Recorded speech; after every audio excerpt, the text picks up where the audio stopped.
राशि भूतों पर रिसर्च करने वाली एक पैरानॉर्मल एक्सपर्ट है।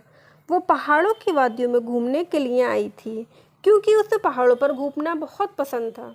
राशि को पहाड़ी वादियों में बहुत सुकून मिलता है, इसलिए वो छुट्टियों में पहाड़ों पर ज़रूर जाती है ताकि वो वहाँ से फ्रेश एनर्जी के साथ आकर अपने काम में फिर से लग जाए। राशि जब शाम को घूमने निकली तो राशि को वहाँ के लोगों से पता चला कि वहाँ पहाड़ी के पास शाम के बाद जाना मना है। अब उसने जानने की कोशिश की कि ऐसा क्यों है, तो उसे पता चला कि वहाँ पर आत्मा का साया है। राशि को जैसे ही ये बात पता चली, वैसे ही राशि ने तय कर लिया कि मैं इस पहाड़ी आत्मा का राज जानने के बाद ही अब यहाँ से जाऊँगी, उससे पहले मैं यहाँ से नहीं जाने वाली। सब लोगों ने मना किया, लेकिन फिर भी जैसे ही शाम हुई राशि वहाँ पर पहुँच गई और उसने अपनी पैरानॉर्मल एक्टिविटी से आत्मा के साथ बात करने की कोशिश की क्योंकि वो किसी से डरती नहीं थी।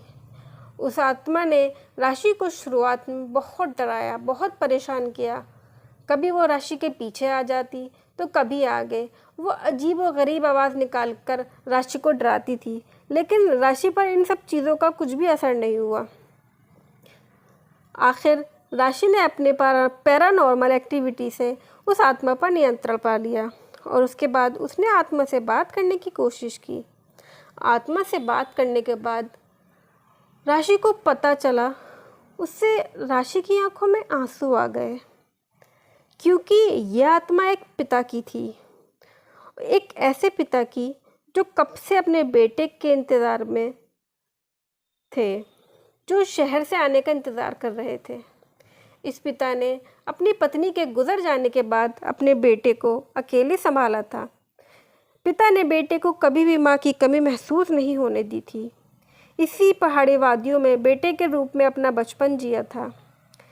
जैसे ही बेटा थोड़ा बड़ा हुआ, पिता ने बेटे को कुछ अच्छा बनने के लिए और पढ़ाई करने के लिए अपने दिल पर पत्थर रखकर बेटे को शहर पढ़ने के लिए भेज दिया था। बेटे ने शहर जाकर वहाँ पहले पढ़ाई की और फिर बाद में जॉब करने लगा। कुछ समय बाद बेटे ने शादी भी शहर में ही कर ली और उसने पिता को बताया तक नहीं, लेकिन उसके पिता सिर्फ यही आस में बैठे थे कि उसका बेटा आएगा और उसका सहारा बनेगा। लेकिन उसे सच का नहीं पता था क्योंकि उसका बेटा कुछ सालों से आया ही नहीं था। कुछ सालों बाद बेटा पिता से मिलने के लिए आया और पिता को लगा कि उसका बेटा उनके साथ ही रहेगा, लेकिन उसका बेटा कुछ और ही चाहता था। बेटा तो गांव की प्रॉपर्टी बेचने आया था। बेटे ने पिता से कहा, पिताजी यहाँ की ज़मीन और घर बेच देते हैं, यहाँ क्या रखा है। बेटे ने पिता से कहा कि पापा, आप मेरे साथ शहर चलिए, यहाँ शहर जैसा मज़ा नहीं। क्योंकि इनकी सारी ज़िंदगी इन वादियों में गुजरी थी जहाँ से उनका बेटा आज सब कुछ छोड़कर जाना चाहता था। वो ये सब सुनकर हैरान हो गए क्योंकि उन्होंने ये कभी नहीं सोचा था कि उनके बेटे का इस गांव में अब मन नहीं लगेगा। लेकिन पिता को बेटे की ये बात कुछ हजम ना हुई। पिता ने बेटे से कहा कि बेटा, यहाँ पर तुम्हारी माँ की यादें बसी हैं और तुम्हारा बचपन भी बसा है। मैं ये सब छोड़कर कैसे शहर जाऊँगा। बेटे ने पिता से कहा कि पापा, अगर आपको यहाँ पर रहना है तो रहो, मैं तो शहर में ही ज़्यादा खुश हूँ, मैं यहाँ नहीं रह सकता। पिता के बहुत मनाने के बावजूद भी बेटे ने पिता की एक नहीं सुनी और वो अपने पिता को छोड़कर शहर चला गया।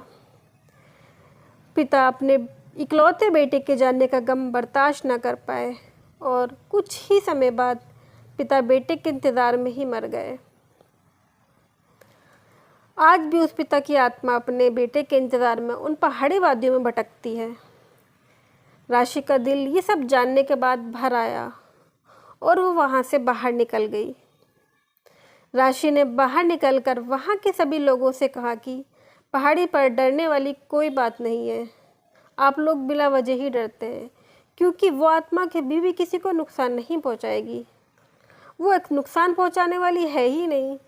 इसके बाद राशि सारा दिन ये सोचती रही कि क्यों एक औलाद माँ बाप को ऐसे छोड़ देती है और माँ बाप मरकर भी औलाद को नहीं छोड़ पाते। फ्रेंड्स, आपको मेरी ये कहानी अच्छी लगी हो तो प्लीज़ लाइक करें, शेयर करें और मेरे चैनल को सपोर्ट करें। Thanks for watching.